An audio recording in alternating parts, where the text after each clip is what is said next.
I say this because sometimes when you have an abusive, narcissistic man in your life or woman, if you know how to fight, that stops everything.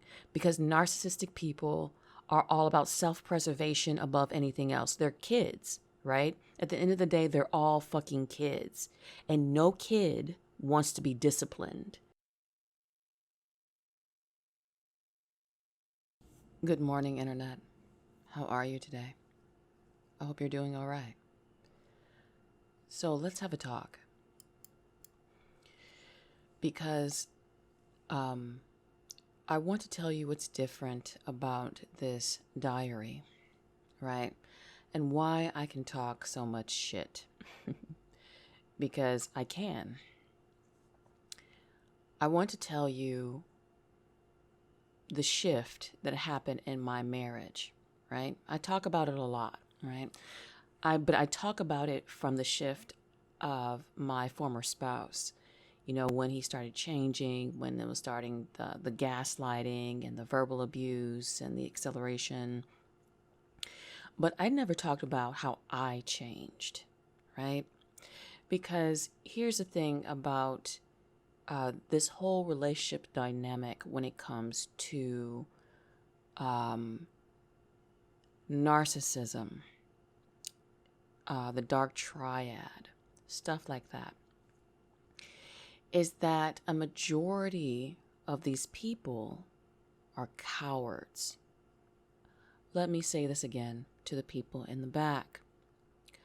A majority of these people are cowards. And I can say that honestly, because what makes my story different than anyone else that you will hear on YouTube or TikTok or Twitter about narcissism is the following, is that my former spouse pushed me to such limits that one day I was lying in bed and I'm like, this has got to stop, but I'm not going to run, right?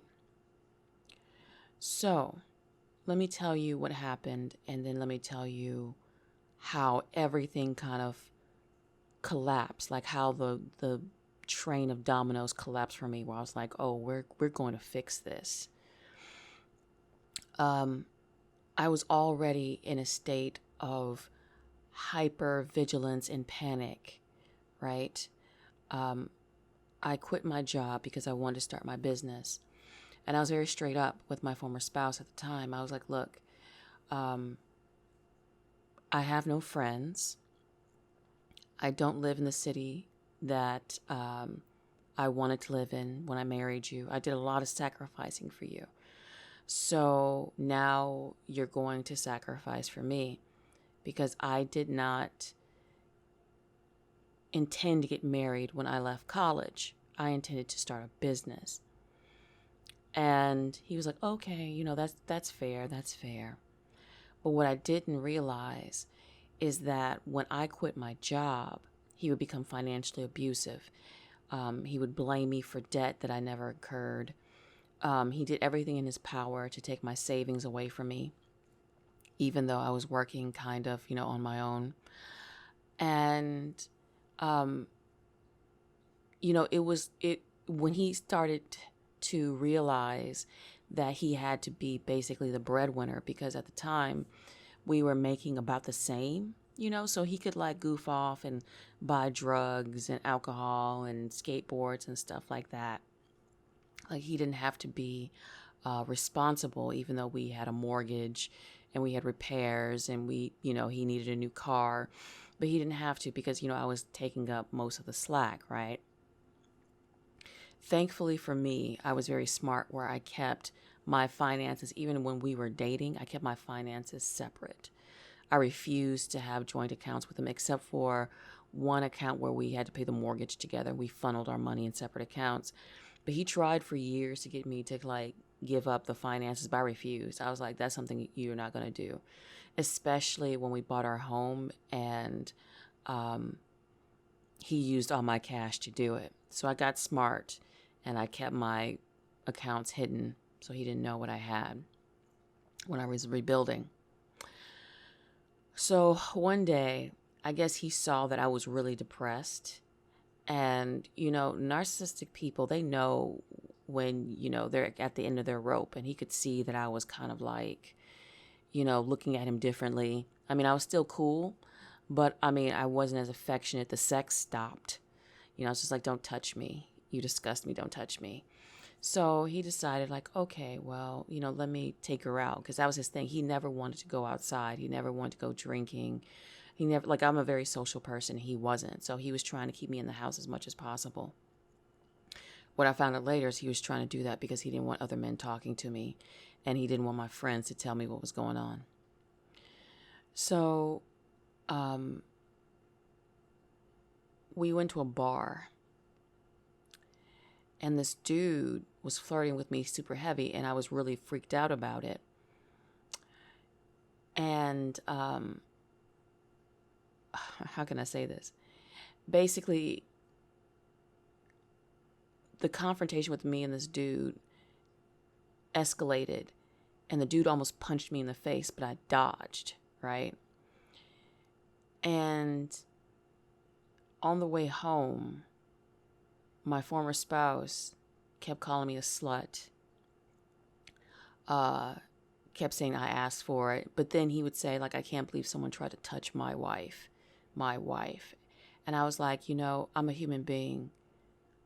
Why would you say these things to me?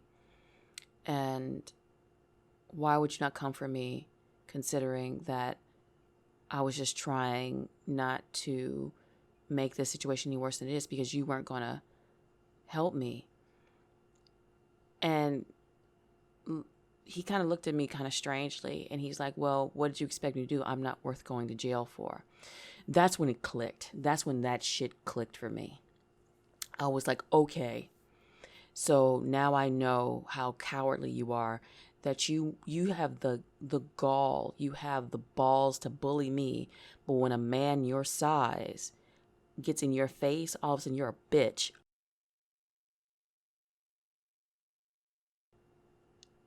So while he was at work and I was still at home, I was like, all right. I said, I need to learn how to do something to defend myself. And I thought I was doing this to defend myself from people outside my house. No, deep down inside, I think I was doing it to defend myself from him. So I started searching on the internet about like fighting styles, like self-defense or whatever. And then I read, like going to self-defense class is not really going to help you. And then I saw her, Ronda Rousey. No kidding. And I started watching her matches on MMA. And I said, you know what? I want to do this. I said, I really want to do this. I want to do this. How can I do this? Because I felt like when I saw her fight and I saw her body, I was like, I wouldn't fuck with her. And I wonder if I did what she did, will my ex-husband at the time, my husband at the time, fuck with me? That's why on this platform, I talk the way that I talk because I'm not afraid. So let's get into it. I found an MMA gym in my city. And while my ex was at work, I literally dedicated myself to my business and I dedicated myself to training, right? And he saw this. The shift was primal. It was primal between us. It was primal fear. Everybody can talk to you about mind games and manipulation or whatever, but I'm going to tell you soup to nuts. I had a bit of a dropout. Sorry about that. I'm going to tell you straight. When you physically know how to exchange blows, when you're not afraid to bleed on the floor, Now, I know this sounds a little squeamish, so I apologize. But when you physically are not afraid of violence and you're willing to dole out violence, that changes narcissists. That changes them. It really does. Because narcissists live for head games. They live for head games, but they don't live for brute force. I will put money on that because I saw one of the biggest men I've ever seen in my life, my former spouse, recoil when I was coming home every day with bruises and cuts and black eyes. He was afraid of me. And I'll never forget how those eyes that I stared at for so many years that basically made me feel like I was nothing, all of a sudden was starting to think, oh shit, what have I put myself into? What is the situation now? Because, oh God, he tried to stop it. He tried to go to my gym and scream at me in front of people. I still kept going. He tried to hide my gi and my gloves and my fighting tape. I kept going. He tried to guilt me and saying, oh, I just smelled gross all the time, even though I showered twice a day because I was sweating. I kept fucking going. Nothing would work.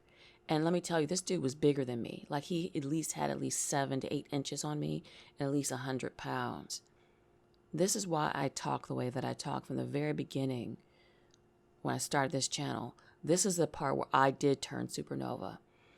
Because during that time, I was so adamant to say all this abuse will stop. Not just with him, with my family, with my so-called friends. It will all stop, because if it doesn't stop, I will literally beat someone's ass. I didn't do a lot of tournaments, but I did get my purple belt in Brazilian Jiu-Jitsu. That's how much I was going. As a narcissist, you cannot intimidate a woman, right? Who comes home with black eyes and she's smiling at you like, what's up? Our final conflict was when I was in the kitchen, right? And I was cooking dinner. So everything that makes a narcissist fear change, I basically personified. I was slim again. Before I met him, I was slim. I got fat while I was with him. I was slim again. I still am. I haven't stopped. I now knew how to fight. I knew how to fight for real. Not any of that hold your keys or, pepper spray or whatever. Like, I physically knew how to get into the octagon and ground and pound. The men in my gym saw his behavior, right, of him screaming at me and everything in public. And so he knew that if I didn't beat his ass, somebody else would, right? Right? You change your friends, you change your reality. And so he came to the kitchen, he grabbed my arm, and I'll never forget, he grabbed his arm, he put a bruise in it. And he was like, all those men can touch you at your gym, but I can't. And I had a butcher knife in my hand. And I politely rest the knife and the cutting board on the point. And I said, are you sure you want to do this today? Because I've been waiting. We can do this today. And granted your size, I will probably die, but I swear to fucking God, I will take out the eye of the tiger that you'll never see again. You'll remember this day for the rest of your life. So let me go. He let me go.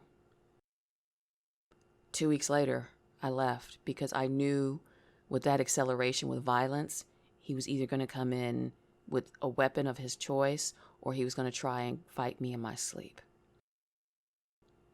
I have to thank Ronda Rousey, just her image, right? That I had the power to shift the narrative. I had the power to be supernova physically, emotionally, and mentally. Now, when people say like supernova, it came from some dude on this platform. You have to understand that when you get to a point where a narcissist is trying to have mind games on you, trying to play with your head, the manipulation, the gaslighting, the word salad, that all stops when you physically know how to fight. When you physically can take down a man his size, or any man for that matter. When you know how to grapple, when you know how to break bones, when you know how to choke someone out. And that's what I know how to do. I say this because sometimes when you have an abusive, narcissistic man in your life or woman, if you know how to fight, that stops everything. Because narcissistic people are all about self-preservation above anything else. They're kids, right? At the end of the day, they're all fucking kids. And no kid wants to be disciplined. Now, fighters don't typically look for fighting. Like, I'm not saying that. Don't look for fights, right? But when you know how to fight, you know how to put a punctuation at the end of the sentence, not start the sentence. Okay, I rambled enough. You have a good night, good morning, good day, Internet. And check out your local BJJ gym. Check out your local MMA gym, your local Krav Maga gym. And stop narcissism. And if you're in a violent relationship, this is your answer, because it was mine.